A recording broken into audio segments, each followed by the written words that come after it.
Welcome to Political Beatdown. I'm Ben Meiselas, joined by Michael Cohen. We've got a lot to discuss today, Cohen. We've got Donald Trump's disastrous trip to Rome for Pope Francis's funeral, where Donald Trump violated the dress code, the only person wearing a blue suit, and it looked like he was falling asleep during the procession that was taking place. It was very odd. Donald Trump return to the United States of America, causing more havoc here. We're seeing freight volumes and trucking volumes plummet right now, which you and I have been calling out for over a month now, because that's going to be very concerning, that there's just not going to be products on the shelf. Also, it's worth noting what's going on in Canada. Donald Trump seems to have played a major role, as we've been saying he was going to, in the Canadian elections, where you have Prime Minister Mark Carney and the Liberal Party cruising to a victory. The question now is, will there be a Liberal majority, or as of right now, it's a Liberal minority? There's still a few seats that are still up for grabs right now. And so even though CTV had previously made the call that was a Liberal minority, you had all of those advanced polls taking place, record-setting numbers, like 7.3 million people voted early. So some of the polling models were a bit off. You know how here we talk about that red mirage during our elections based on when people vote?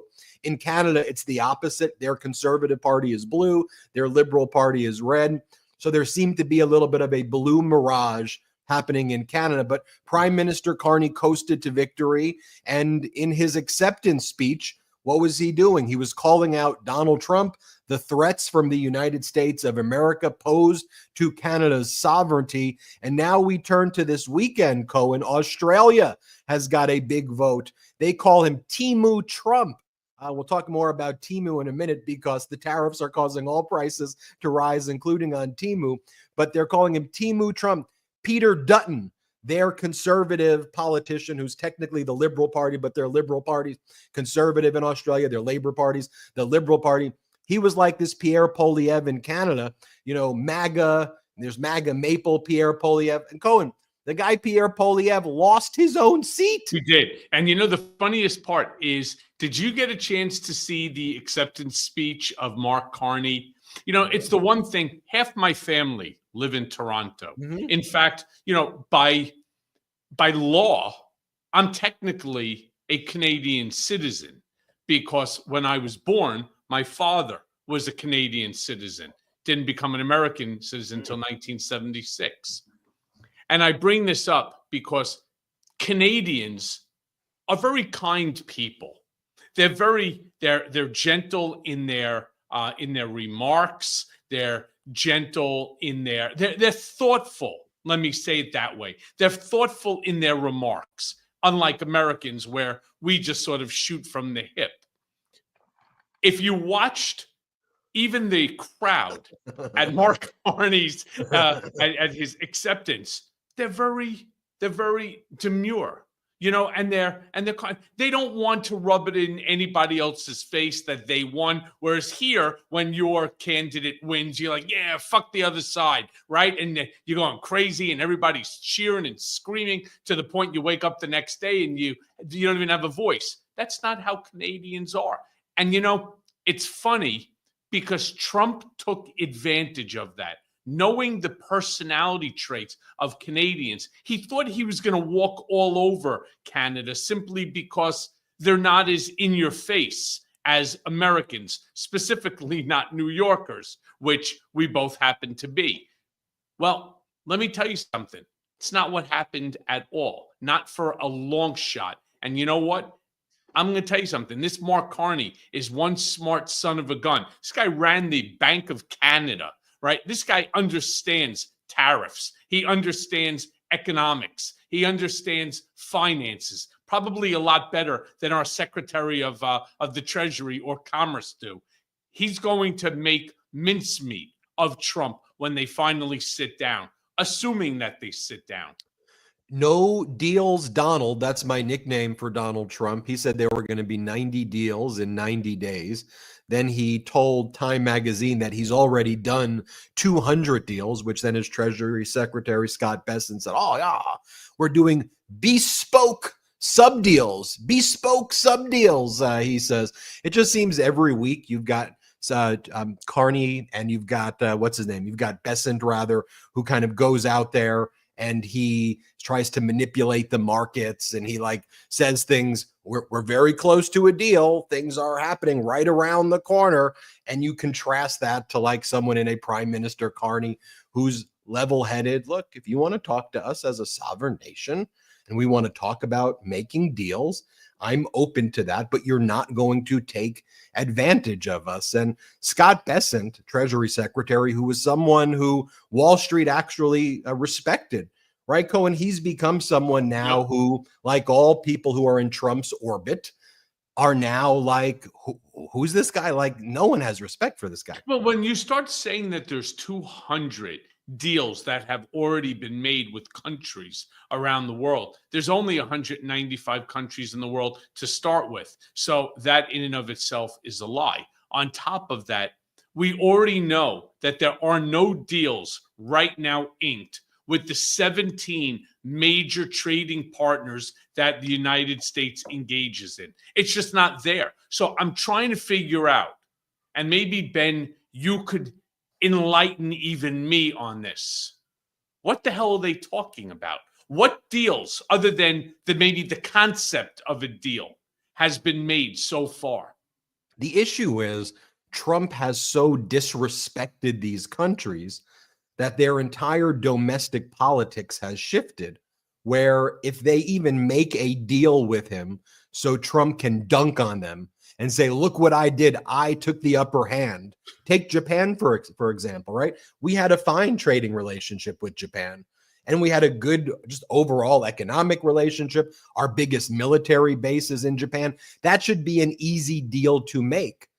The issue in Japan, though, right now is that the government is worried that if Donald Trump brags, I beat Japan down, it's about honor and respect, and that they could lose their control of the government because they know what Trump's going to do. Even if they give him a symbolic win on a deal that doesn't actually change anything and just renames an existing deal the Trump deal, which Donald wants, they know that Trump's going to brag. Look what I got. I got them to get rid of this. I made Japan do carry on itself when it comes to trade. I mean, it's why I've always said it's why this Canada event, it's always been bigger than Canada, and Canadians have known that.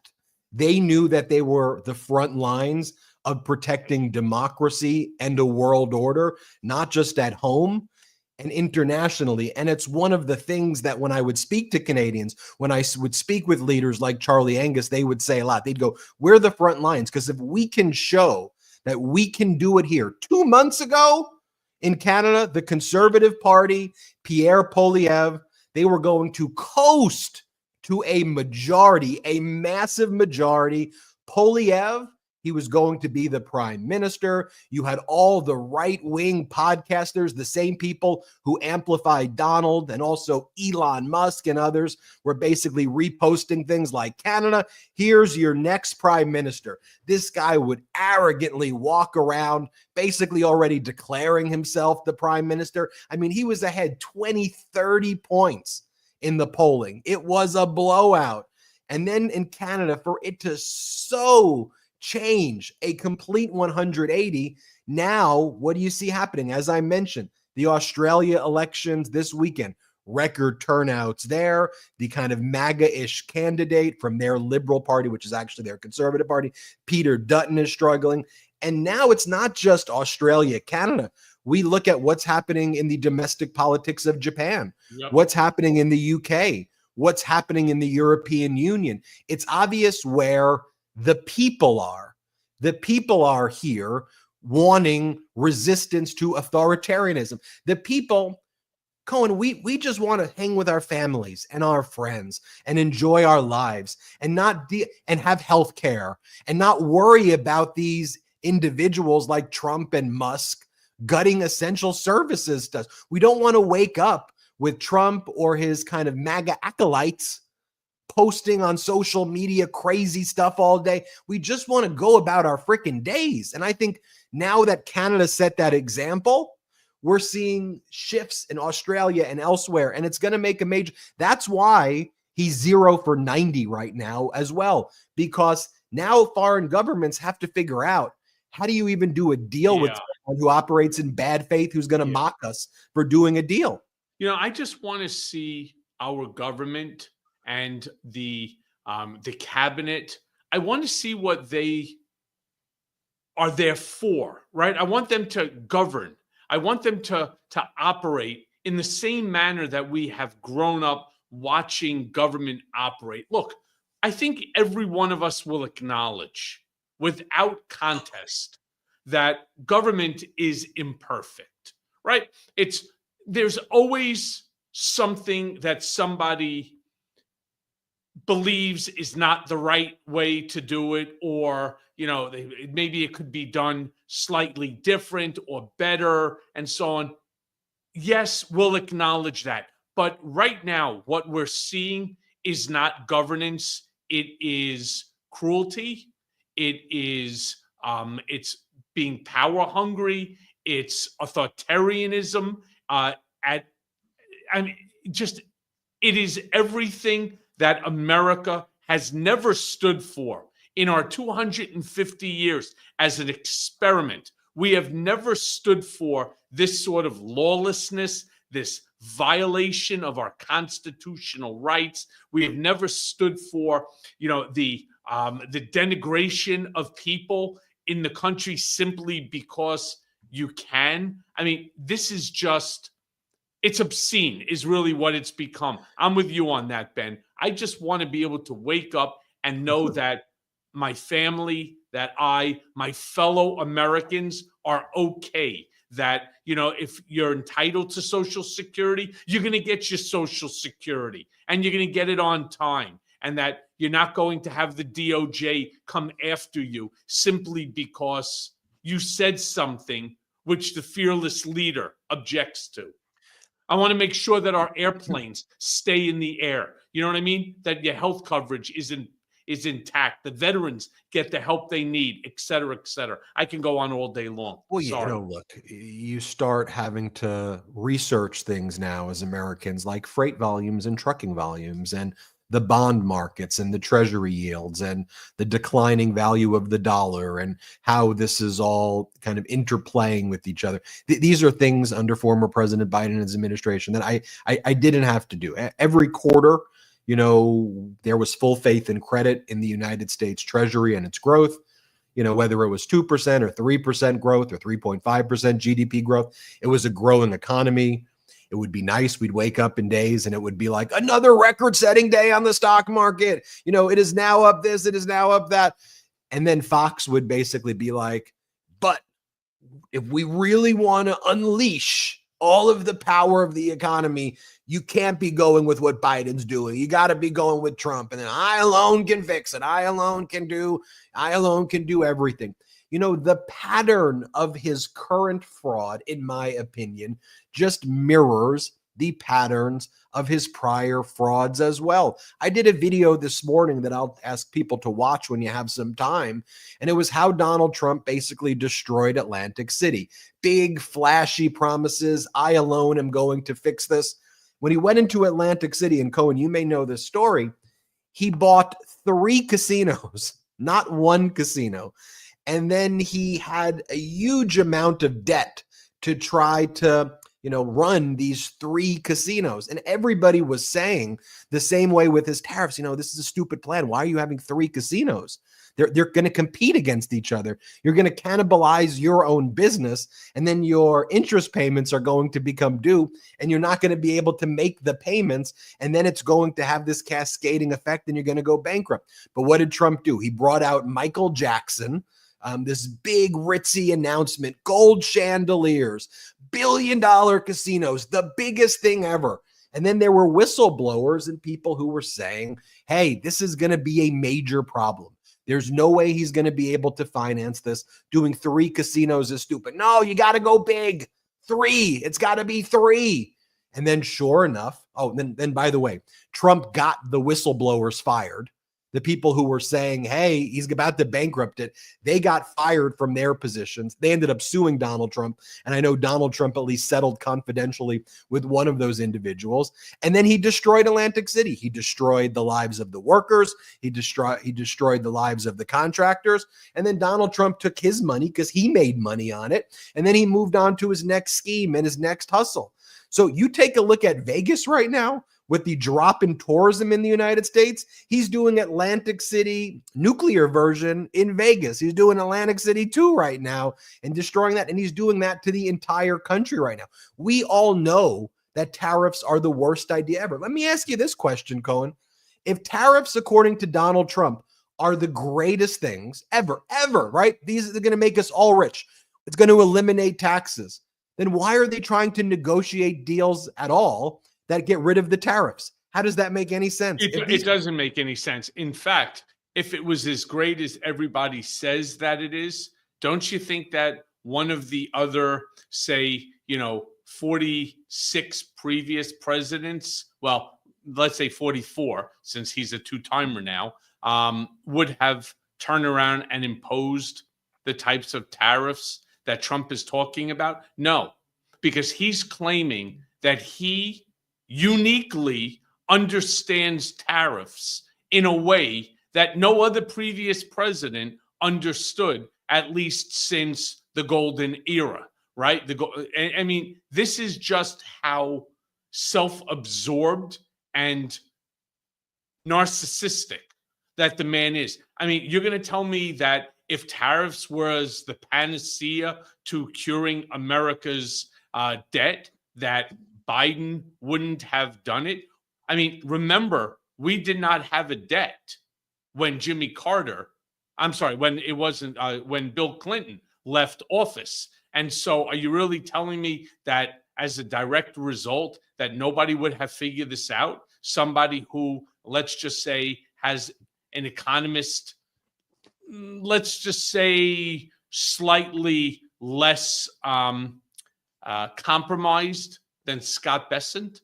One of the big problems with Trump, Cohen, is that he covers up the errors or the maliciousness, and then he covers up the covers-ups. Then he cover-ups the cover-ups of the cover-ups, and he buries it and he hides it.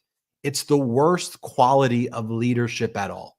Look, I think what Donald Trump is doing intentional and malicious. But for the sake of argument, say you make a mistake and you make an error, because we all make errors.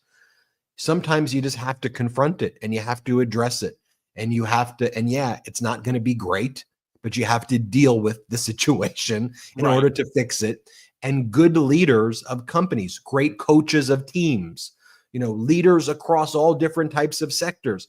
A good quality of a leader is there's going to be bad things that happens. Leaders don't go in, I'll make $1 billion. I'm going to be so rich. I'm making you rich. No, leaders are a steady hand. They're good listeners. Bad things happen because that's life. Bad things happen. And then you don't cover them up. You address them transparently. You try to fix it. And if you just go back to Trump's pathology always, he covers up the schemes and then he covers up those schemes. It's why I call it a rug pull presidency or a Ponzi scheme. I mean, take, for example, what he did in COVID. Stop the testing. That was his idea, that if you don't test, and even though there's going to be a lot of people dying, you won't see the cases going up. So then he could just blame it on other things. Stop the testing, slow down the testing. Like a miracle, it's all going to go away. So you take that mindset and you bring it to right now. And today, Amazon said that it was soon going to be displaying a number next to the price of each product that it sells, showing how much the Trump tariffs are adding. This pissed off Donald Trump. Let me show you the sequence, because first, Caroline Leavitt, Donald Trump's chief propagandist, is asked this question. It was obvious this question was like fed to her on purpose. Like this was a setup, I think, this question, because she had the line ready to go saying that what Bezos is doing and Amazon is doing is a hostile and political act. Here, play this clip. So it was reported this morning that Amazon will soon display a little number next to the price of each product that shows how much the Trump tariffs are adding to the cost of each product. So isn't that a perfect crystal clear demonstration that it's the American consumer and not China who is going to have to pay for these policies? I will take this since I just got off the phone with the president about Amazon's announcement. This is a hostile and political act by Amazon. Why didn't Amazon do this when the Biden administration hiked inflation to the highest level in 40 years? And I would also add that it's not a surprise because, as Reuters recently wrote, Amazon has partnered with a Chinese propaganda arm. So this is another reason why Americans should buy American. It's another reason why we are onshoring critical supply chains here at home to shore up our own critical supply chain and boost our own manufacturing here. Is Jeff Bezos still a Trump supporter? Look, I will not speak to the president's relationships with Jeff Bezos, but I will tell you that this is certainly a hostile and political action by Amazon. And Secretary, if you have anything to add. Saying it's a hostile and political action. And you know what's the funniest line that she said there? The funniest line is that, we have to make American and buy American. Amazon doesn't produce shit. Amazon is a distribution center. That's what they are. They don't manufacture anything. If you have an American product and you want to post it with Amazon, they will deliver that product too. What she's saying makes absolutely no sense. If you think about it, the FDA went ahead in order to ensure that people's health is protected on certain restaurants. If you have a certain chain, you have to produce onto the side of the item the number of calories in each of the thing and trans fat and so on. Well, that's to me exactly what Jeff Bezos was looking to do here, because he doesn't want to lose his Amazon customers, his Amazon Prime customers. So if hypothetically this pen was costing you before 10 cents and now it's costing you 50 cents, he wants you to know that it is not Amazon that is jacking the price up, but rather it is the result of the Trump tariff. They clearly don't want that, because as many times as Ben, myself, economists, people who actually do just an iota of investigation into tariffs and so on will be able to tell you it is the consumer who ultimately pays the tariff, not the country that Trump believes his tariff war against is going to do. So it's not even a complicated question, right? Like the levy is paid by the importer. Like we know, like it's not a complex. This isn't like complex economics. The importer pays the levy, they pass it on to the consumer, and they raise the prices. That's what they do. Now, what Donald Trump's done is extra even bad, because he's now created basically a total trade embargo with China, $2 trillion trading relationship. You have all the ships in the ports of China not reaching the ports in Seattle and Long Beach and across the Pacific, which means with these cover-up tactics that they're doing, what's going to happen, right? It's kind of like, remember the Tom Hanks moment where he got COVID? And then it was like, oh shit, shutdowns. What are we going to do? Because Trump was lying like a miracle. It's all going to go away. Things are great. It's never going to hit our shore. Then Tom Hanks got it. And we're like, oh my God, this is real. So don't we all realize we're sliding into a situation where I don't know if it's next week or mid-May or June, what's going to happen? There's going to be no whatever the product is. But not if you listen to Bessent. Not if you listen to Bessent. What did he turn around and say? It is no longer on the government who has caused this debacle. Yeah. Instead, he's telling you that don't worry. He speaks on a daily basis, which then he backtracks and says maybe sometimes at least once a week to the big box chains, the Walmarts, the Costcos, the Myers, etc., right? And that they are taking actions in order to ensure that there are more than enough products on the shelves for you to buy. That's not true. Yeah, it's not true. Also, what about every other business besides Walmart, Target, and Home Depot? These other businesses have business loans. So what happens when the products aren't on the shelves, when these businesses go under? when they default on their loans and then the banks are unable to make the money that they're expecting when they lend the money. And then we have this, like, we're headed there. You know, you could go back and rewind this tape. It's the same way we knew when the COVID cases were spreading to Europe, it was going to hit our shore. And we're doing the same thing again. And it's purely manufactured by Trump. By the way, the inflation post-COVID was caused by Donald Trump. Former President Biden got it under control. You don't have to believe me. Go back and watch the debates of Governor DeSantis, of all of those Republicans who took, what's her name, Nikki Haley. They said the inflation was caused by Trump, by him and having so much debt added to our government, the way he handled COVID. I want to talk about that and more, but I want to show you what happened after that press conference, Cohen. So let's take a quick break. We'll be right back. And then I want to show you what Trump does. He calls up Bezos, and then Trump declares victory when Bezos removes the tariff portion on the receipts that people get. We'll take a quick break. We'll be right back. When your car breaks down, you take it to a mechanic with no hesitation. I mean, you need it. And it's not something most guys can fix themselves. Look, I know I can't. And men should think the exact same way about ED. But the reality is, you might be hesitant to seek help. Well, thankfully, through HIMSS, you can get access to personalized ED treatment without ever stepping outside your door. HIMSS is changing men's healthcare by providing you with access to affordable sexual health treatments from the comfort, get a load of that, of your own couch. HIMSS provides access to a range of doctor-trusted ED treatments like chewable Hardmints and Viagra and Cialis and their generics for up to 95% cheaper. You hear that? 95% cheaper. The process, it's also 100% online, so that there's no need for uncomfortable doctor visits. What you do is you just answer a series of questions on their site, and a medical provider will determine the right treatment option.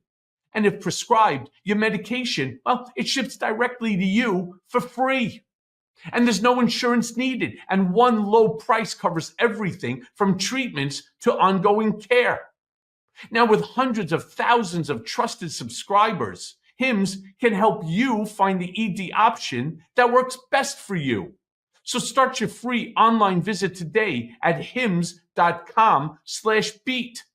That's HIMS.com/beat for your personalized ED treatment options. Again, that's hims.com/beat. The products mentioned are chewable compounded products which are not approved by or verified for safety or effectiveness by the FDA. Prescriptions require an online consultation with a healthcare provider who will determine if appropriate. Restrictions apply. See website for details and important safety information. Subscription required, and price varies based on product and subscription plan. You all know that I don't even have a cat. That's right. No fur balls, no litter box drama, no tiny dictator knocking stuff off my shelves at 3 a.m. But I do have a neighbor. Her name's Carla, and her cat Marlo is basically her roommate / therapist / spoiled house gremlin. So when a box of Smalls showed up as part of this sponsorship, I passed it along to Carla for Marlo. I figured, hey, free food for the feline. I mean, what I didn't expect? Carla calls me the next day and she says, Michael, I tasted it. I said, what? Wait, excuse me, what? And then she says, it tastes like chicken salad from the deli. Like that was supposed to reassure me? Look, I've never eaten chicken in my entire life, and that information didn't exactly push me to start. But if a grown woman is out here voluntarily sampling her cat's food and liking it, that says something, my friends, all right? It says a lot of things. But this podcast, which you know, is sponsored by Smalls. It's a protein-packed, preservative-free cat food that's made with real ingredients that you'd find in the fridge. And clearly in Carla's fridge too. Smalls was even named the best overall cat food by Cats.com, and apparently best unexpected snack by Carla. And Marlo loves it. Less puking, shinier fur, and according to Carla, a lot less drama in the litter box. I mean, we love a low-maintenance diva. Still not a believer? Well, how about this? New York Magazine called Smalls, and I quote, the best cat food according to veterinarians. And BuzzFeed said, and I quote, "My cats went completely ballistic for this stuff." Marlowe, same thing. So what are you waiting for? Give your cat the food they deserve. And for a limited time only, because you're a political beatdown listener, you can get 35% off Smalls plus an additional 50% off your first order using the promo code BEAT. That's BEAT. So that's smalls.com, SMALLS.com, promo code BEAT. Get 50% off your first order plus free shipping. I mean, if it's good enough for Marlo and Carla's taste buds, you really can't go wrong. Go there now. Welcome back to Political Beatdown. I'm Ben Meiselas, joined by Michael Cohen. Great ad reads. And let me Cohen. be very clear that Ben has never tried Smalls either. I've never tried it. It looks appetizing. Anyway, the discount codes are in the description below.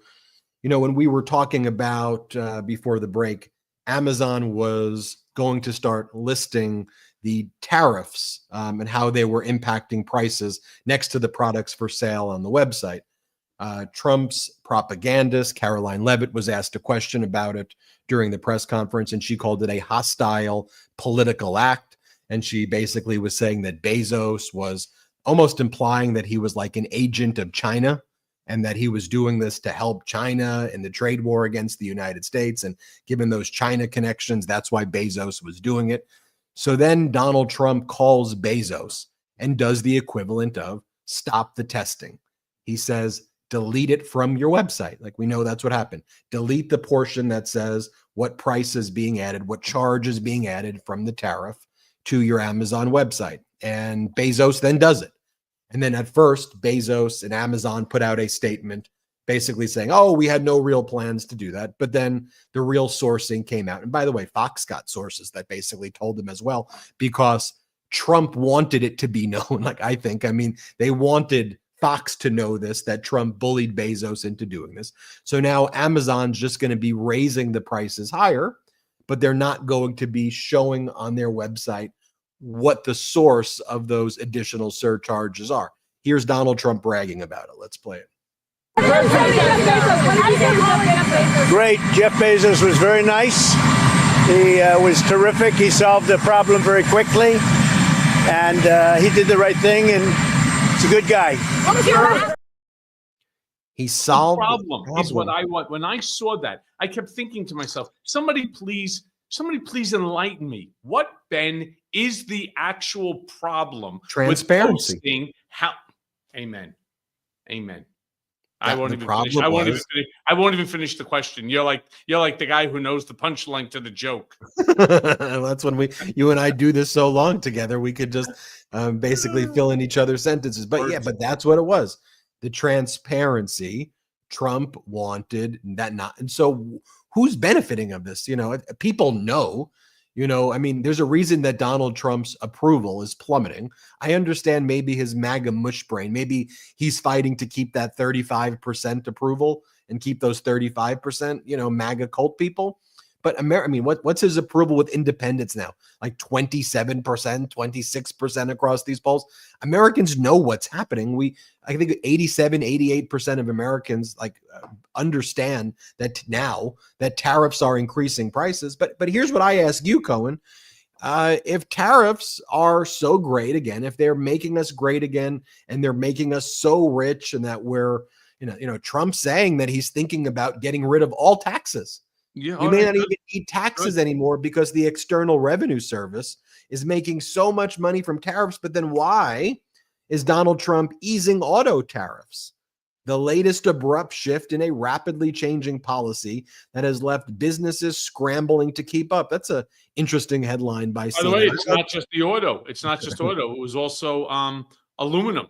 You know, and by the way, this is exactly what he did in 2017. He hit Canada with an aluminum tariff.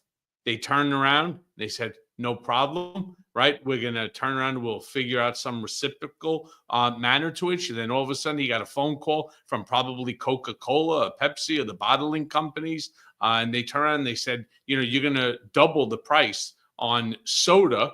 and he ended up giving them reprieve. But that's what he does. What's the point to get into a fight if you're not going to take the fight all the way? And you're not taking the fight all the way because you know you can't win the fight. So why are you starting it in the first place? This is the question that everybody keeps asking themselves, that this is all self-inflicted damage onto Trump. And then there's that CNN poll, which, Ben, you got to sort of help me out on this one too. CNN had a poll that 55%, imagine this, 55% of all Republicans and independent-leaning Republicans believe that Trump will do good things during this second term. I'm trying to figure out based on what? You know, when you think about the hypocrisy there, that now they are the party of, look, this is suffering, but we deserve it. This is short-term suffering. Trump's going to take us into the promised land. Like, this is like real cult talk, right? The asteroid's going to come. If we just drink the Kool-Aid, we'll find ourselves on the asteroid and we're going to make it to heaven. That's basically that 55% that you're talking about of Republicans. They're saying there's a lot of pain, there's a lot of problems, but our dear leader is promising us that he's going to take us to the promised land. You know, you think about the hypocrisy, you know, Cohen, over the weekend, and this didn't really get reported in a lot of places. So Don Jr. and the crypto czar guy, David Sachs, I think is the guy's name from the Trump administration, the regime. They created a club that they call the executive branch. And they threw a party at the Willard Hotel, which was one of the staging grounds for the insurrection by Trump and MAGA. They're selling memberships into the executive branch club for $500,000 to people who want to join the executive branch. And you get access to, I guess, the executive branch, the crypto czar and Don Jr. It's backed by all of Don Jr.'s crypto investments.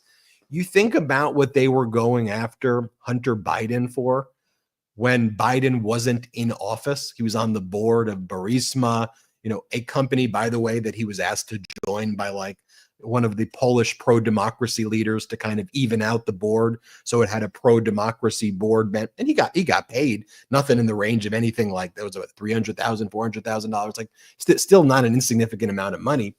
But could you imagine if while in office, Hunter Biden was created a club with a czar in the Biden administration and was called the executive branch and was openly selling $500,000 memberships.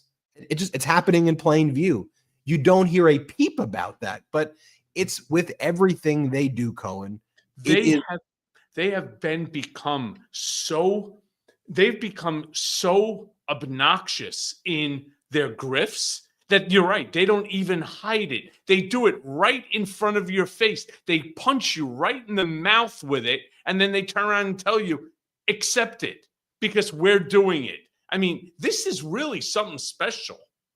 The executive, they call the crypto czar, who's got access to all the crypto stuff, and Don Jr. And Don Jr. is an investor, whatever. He's affiliated with all these crypto, Trump's meme coin, all this stuff.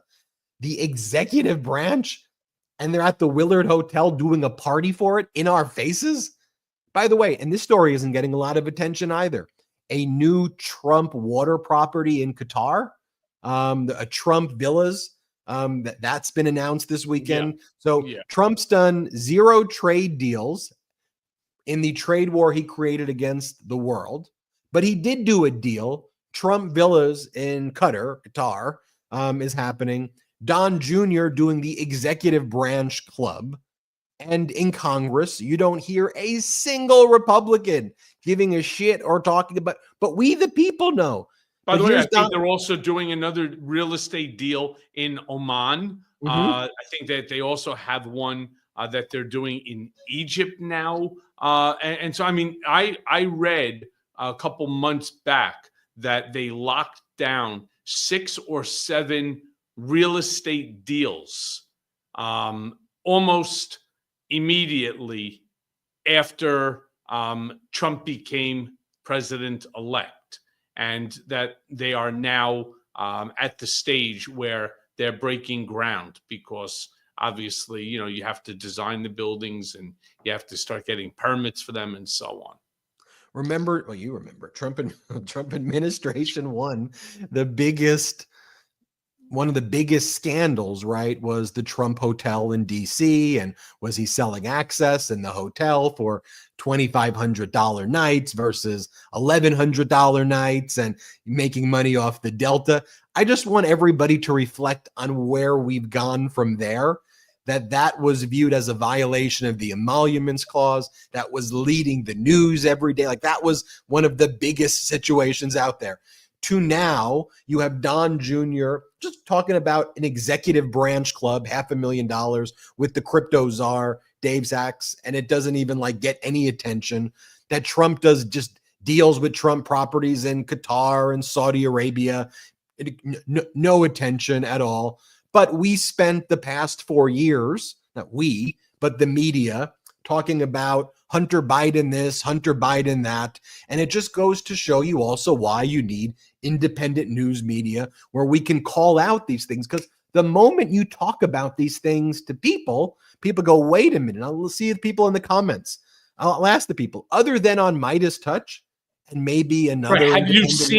Have you seen this story? Anything that I'm talking about? Have you seen? Yeah, I want to look at the comments to see. Have you seen any of that? Honestly, because I don't want to just maybe this is out there, but I don't think it is. Anyway, so what's Donald Trump saying, Cohen, as well, about the short-term suffering? He's saying Doge rebate checks. You may all get rich. What Doge is doing. By the way, we know right now. By the way, you see all these people saying no, they had not heard of it. By the way, hear me out on this one. There is a reason why Trump and this administration hates Midas Touch Network as much as he does. It's not because Ben does a terrible impression of him. It's not because, they're beating out Joe Rogan. No, it's because we say the things that controlled media, are not willing to say, especially now for fear of reprisal. And that's why independent media like Midas Touch Network and all of the properties on it it's the places you need to go if you're searching for truth, if you're searching for facts, if you want to sit and watch mainstream, lamestream cable news horseshit, sitting there with bullshit Barbie and Bessent and Lutnick and the rest of them, sitting there telling you things that are absolute lies, listening to Marco Rubio talk about how it's okay to violate people's constitutional rights. If that's what you're looking for, those are the places to go. But if you really want to know what's going on, broken down into simplicity, because this is not rocket science here. This is basically telling the truth and demonstrating the truth with documents or with clips to show you that what we're saying is accurate. I mean, I'm so disappointed in what media has done. They're so concerned about their advertisers and being able to send profit off to their shareholders that they have literally given up journalistic integrity. And in order to really ram that rod right up their asses, what did Trump end up doing? He turned around, and they are now trying to change the law where in a libel case that you are going to be capable of forcing the journalist to reveal their sources. I want people to think about that for a second. Who in their right mind is going to, even on background, right, where you don't have to list your name, you're just giving information over to the journalist so that they can write a correct and an accurate article? If you do that, you are now in the crosshairs of this administration. And good luck to you on that. This evening at 8 p.m. Eastern Time, 5 p.m. Pacific, the Midas Touch Network will be hosting the first ever Democratic Governor Virtual Town Hall. Make sure you're there to watch it live. Illinois Governor J.B. Pritzker, Minnesota Governor Tim Walz, Massachusetts Governor Maura Healey, and New York Governor Kathy Hochul will be joining me in a discussion about the first 100 days and disastrous days they were in the Trump regime. We'll be talking about that this evening. I hope to see everybody there. But don't worry, Cohen and I still have a lot to discuss on this episode. We got to take our last quick break of the show. I want to remind everybody, though, subscribe to Michael Cohen's YouTube channel at The Michael Cohen Show. Make sure you subscribe there and subscribe to his audio podcast, the Mea Culpa podcast, my favorite podcast when I'm not listening to the Midas Touch podcast. Go check out the Mea Culpa podcast. Subscribe today. We'll be right back after our last quick break of the show. Like so many others, I'm always conscious about what I eat. Now, for me, there's nothing worse than nutrient-dense meals that are boring or that they just taste bad. Then I discovered Cook Unity. They have fresh flavors, including keto, gluten-free, and GLP-1 balanced. And each portion, get a load of this, each portion is crafted with local, in-season ingredients and high in protein, fiber, and unsaturated fats. Send fresh, not frozen, and delivered directly to your door, all at a fraction of the cost and time that it takes to meal prep. So go to cookunity.com/beat and enter code BEAT before checkout for 50% off your first week. Let me tell you, Cook Unity helped me to reach my desired weight goal, and I didn't have to sacrifice on taste or variety. Believe this, for my last order, I chose, you're not going to believe this, I chose blackened shrimp and grits, as well as baked rigatoni pomodoro with whipped ricotta. And I assure you, there's nothing boring in these meals, and with each of them, around 800 calories. I mean, they're so filling that I find that I snack less and that I have more energy throughout the day. These incredible meals, they make it easier to achieve your weight goals with healthy, gourmet meals made by top chefs that are ready in minutes. I mean, I don't think about what I want to eat anymore. No, now I have these world-renowned chefs like Chris Rattel and Larry and Mark Forgione. They're my personal chefs. They make eating healthy real easy, and they take the stress out of meal planning. So it's easy to find dishes that align with your goals and enjoy a variety that keeps every single meal exciting and satisfying.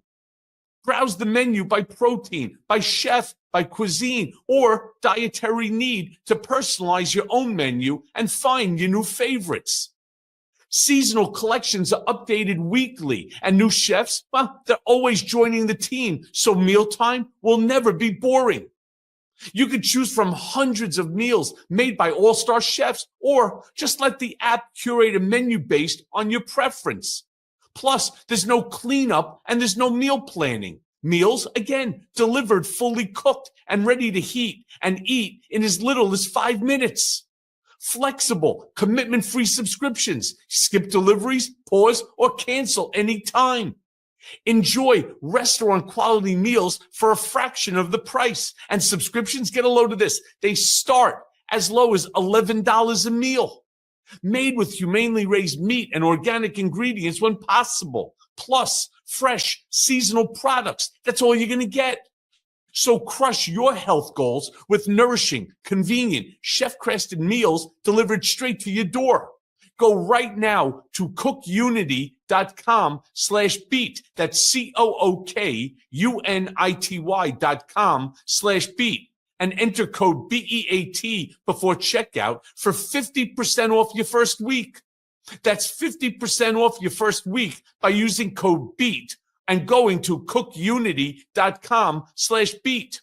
Go right now to cookunity.com/beat. And thank you, Cook Unity, for supporting the show. Thank you, Cook Unity. The discount code for Cook Unity is in the description below. Great Yeah, stuff. that right there. rigatoni is one of my favorites. Cohen, you were asking how 55% of Republicans support the suffering. They like it. They think that it's all going great and that tariffs are making their life better. And you're like, how is that possible? Like, let me send you this poll or show you this poll right here in Georgia, where Marjorie Taylor Greene is leading in the primary of Georgia. 43% Marjorie Taylor Greene. Then you've got Brad Raffensperger, who's, Secretary of State, but like a fairly kind of normal conservative guy. Stood up for real election integrity, stood up to Donald Trump. And then you've got a few other kind of MAGA candidates, but Marjorie Taylor Greene at 43%. This is kind of the MAGA math. This is what they do. Like, I'm fairly confident they will make Marjorie Taylor Greene their pick as the Republican candidate for that Senate seat in Georgia. And she's going to run against Senator Ossoff. And I think Senator Ossoff will be able to beat her, especially as it becomes increasingly clear the damage that Donald Trump is going to do. But you have to ask yourself, Cohen, and you have to be really reflective of Georgia, of the United States of America, in general, which is there any data at all? Is there any information? Is there anything, including death, that would actually persuade someone who is so caught in this rage algorithm, whose life is so defined by being MAGA? Is there literally anything at all that could change their mind? And I come to the answer being no. And I think it's actually a mistake to try to chase some of these MAGA people and beg them to try to change their minds. I think they're a lost cause. I do. I think the better effort is spent on people who are not engaged politically, people who haven't voted before, independents. And I don't think Democrats or those in the pro-democracy community should at all sacrifice their values to try to chase 43% of people in Georgia who like Marjorie Taylor Greene. Because what you're going to end up doing is you're going to be degrading your own party and making independents and Democrats not like you if you're trying to chase a Marjorie Taylor Greene vote, or if you're trying to, bully marginalized communities or not support equality. So it's a mistake to try to chase that, I sincerely believe. It's so funny that you say that, because that was actually my Substack of this morning that I called America Divided, Can We Ever Unite? And I sadly agree with everything that you're saying, because as I started it appears we've officially entered the twilight zone. It's a journey into the fifth dimension, which exists between light and shadow. We cannot understand what's going on in their minds any more than they could understand what goes on in Ben or my mind as we decide to curate what we are going to talk about. They don't care. They are all about vengeance. They are all about anger. They're all about marginalizing and hurting somebody else. And how do you? On my Mea Culpa podcast, I have Stephen Hassan, Dr. Stephen Hassan, who's the cult expert. And even he turns around and he says, Ben, getting somebody out of this dumpster cult is super, super hard. But he keeps saying that what you can't do is you can't attack them for being, you need to sort of, I don't know, what is it? Gently persuade them. I agree with you, Ben. I don't agree. I truly don't agree. To me, they clearly respond to the abuse that Donald Trump inflicts upon them positively. Now, you could go and try to understand the pathology of why they respond to that level of abuse. And it seems the more the abuse takes place, the more they end up supporting him. And I'm sure you go down a psychological rabbit hole and you start connecting the dots there.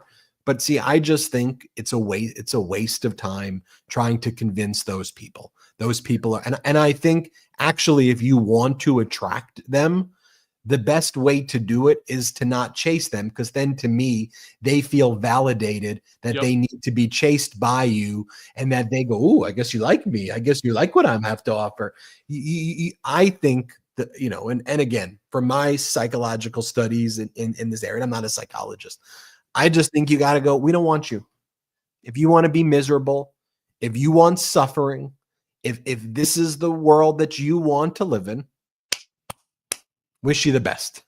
You know, another way, Ben, another way is for us to actually retake the House, retake the Senate, God willing, retake the White House on top of it, put an end to all of these executive orders, bring the country back to a place which is based upon love and respect and honor, and then watch as these people start to do better, as they were doing better, believe it or not, under the Biden administration. Yes, things weren't perfect. I acknowledge that. There were policies that he did I didn't particularly care for. There were other issues and so on. But as a whole, as a president, he was empathetic. He was caring. He didn't want to destroy our democracy. He wasn't there within which to violate people's First Amendment constitutional rights. Didn't want to destroy the tripartite system of government. Didn't want to lock up judges and et cetera and marginalize people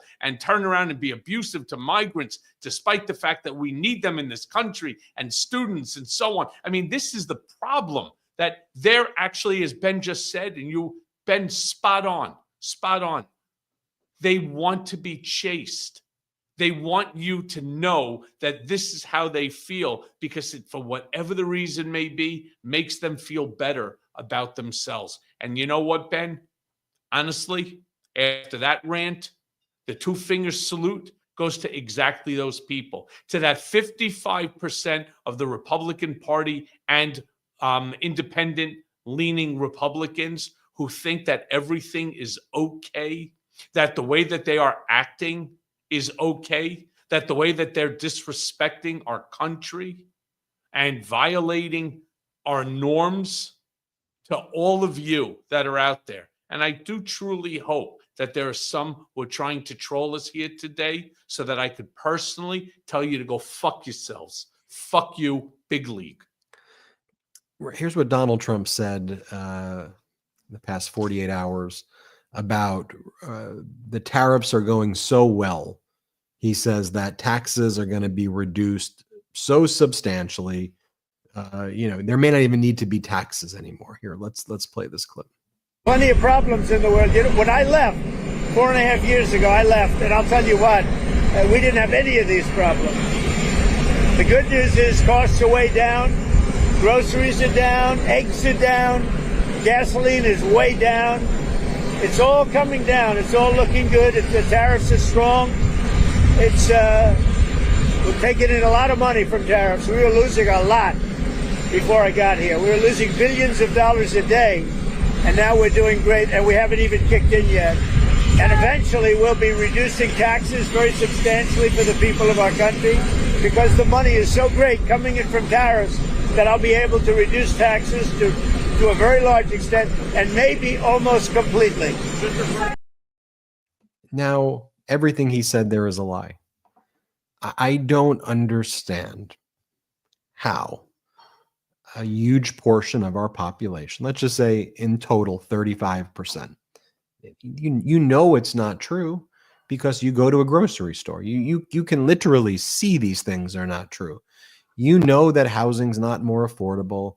You know that egg prices didn't go down. Your gasoline cost is exactly the same. Everything is the same, if not higher. There's less merchandise on this shelf. Sorry, Ben. Go ahead. So you have that as a model of a way to go. And on the other hand, you have someone like Democratic Congressmember Ro Khanna, who the MAGA Republicans brought in manufacturing experts to a congressional hearing today.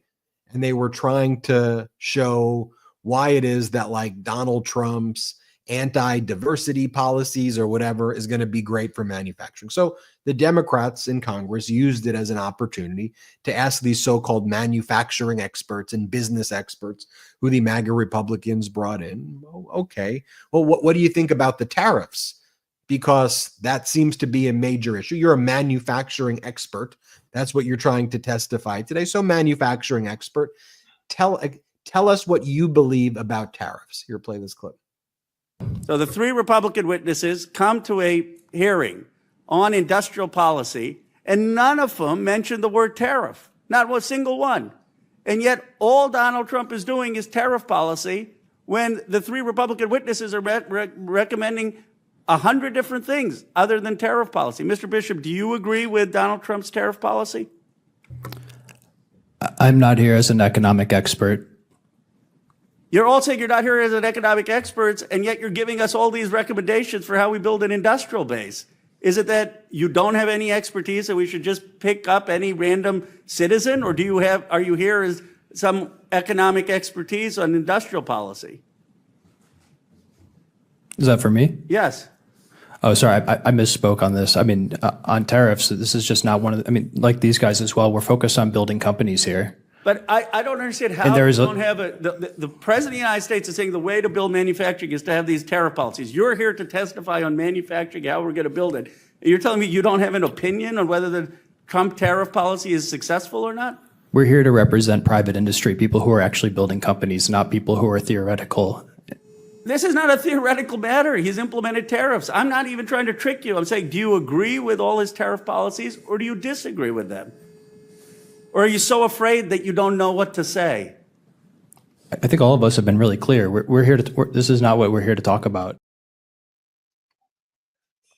You can't make this. You can't make this stuff up. You know, it's funny.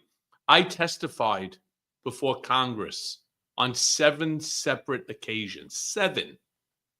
9 hours each time. 63 hours in total. And I never gave an answer like that. Not once. You ask me a question. If I know the answer, I'm going to say the answer. What they are is exactly what Ro Khanna just said. Afraid. They are afraid to give the answer that they know. And that's what Donald Trump wanted to do. And that's what Donald Trump is succeeding in doing. And when we show that here on this show, that to me is, again, it shouldn't be whether you're Republican, Democrat, independent, libertarian.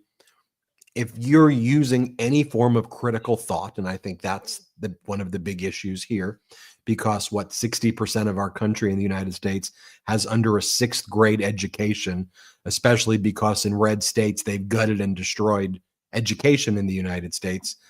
But if you use any critical thinking at all, you watch that and you go, that's not right. I know these tariffs aren't working. It's obvious a tariff is a tax on the consumer. It's obvious this is causing harm. Hey, it makes no sense. Why is Donald Trump saying the tariffs are working and making us rich? But then why is he pausing them if they keep on working? Why is he trying to do deals that will get rid of the tariffs if he's saying the tariffs are the greatest thing of all times? Why aren't the goods showing up to the ports? I'm not seeing the ships. Isn't that a problem? Why is Don Jr. creating a club called Executive Branch and he's selling memberships for $500,000? Why is Donald Trump getting resorts in Qatar and making billions of dollars or hundreds of millions of dollars using his office? I mean, again, this should not be, oh my God, you liberal? How are you bringing that up, you liberal? I mean, why are they disappearing migrants off the street and not providing human beings due process in the United States of America? And when we all read what the Supreme Court said 9-0, why are they lying about what the Supreme Court said? Why are they sending kids with cancer who are United States citizens to foreign countries and deporting them? Is that who we are? This shouldn't be in many ways we cover politics, but I try at the end of these episodes to make it not about politics at all and to make it about human beings and basic fundamental truths. And that to me is where I'll leave us with this episode, which is just who are we? Who are we in the United States of America? And there's certainly a large portion of us that unfortunately look like Trump, looks like more North Korea. And there's a part of America that looks kind of more like Canada and more like others, pro-democracy. America's a very divided country. And Donald Trump knows how to play on those divisions. He knows he's really good at fraud. He knows how to defraud the American people and lie to the American people and say 2 weeks this, 2 weeks that. and we have to address it. We're going to address it here on Political Beatdown and, of course, on the Midas Touch Network each and every day. So do me a favor, subscribe to the Midas Touch YouTube channel. We'd so appreciate that. Subscribe to Michael Cohen's YouTube channel at The Michael Cohen Show on YouTube. Just search at The Michael Cohen Show and make sure you all subscribe there. Make sure you subscribe to the Mea Culpa podcast, wherever audio podcasts are available. Search Mea Culpa and subscribe right there. And check out tonight the first ever Democratic virtual town hall right here on the Midas Touch Network at 8 p.m. Eastern, 5 p.m. Pacific. We'll have Governors J.B. Pritzker of Illinois, Governor Tim Walz of Minnesota, Governor Maura Healey of Massachusetts, and New York Governor Kathy Hochul. Together, they'll be responding to Trump's disastrous first 100 days back in office. And on our Substack on Midas Plus, we took submissions, Cohen, from our Substack subscribers who did videos. And so the town hall is going to feature these that's cool. videos directed at the various politicians. So that was really, and the videos are, Cohen, the questions are A+. Like they are, I've seen them all. They're really, really good. All right. We'll see you next time on Political Beatdown. We appreciate you. We love you, Beatdown Brigaders and Midas Mighty. Shout out Brigaders and shout out to the Midas Mighty. Boom.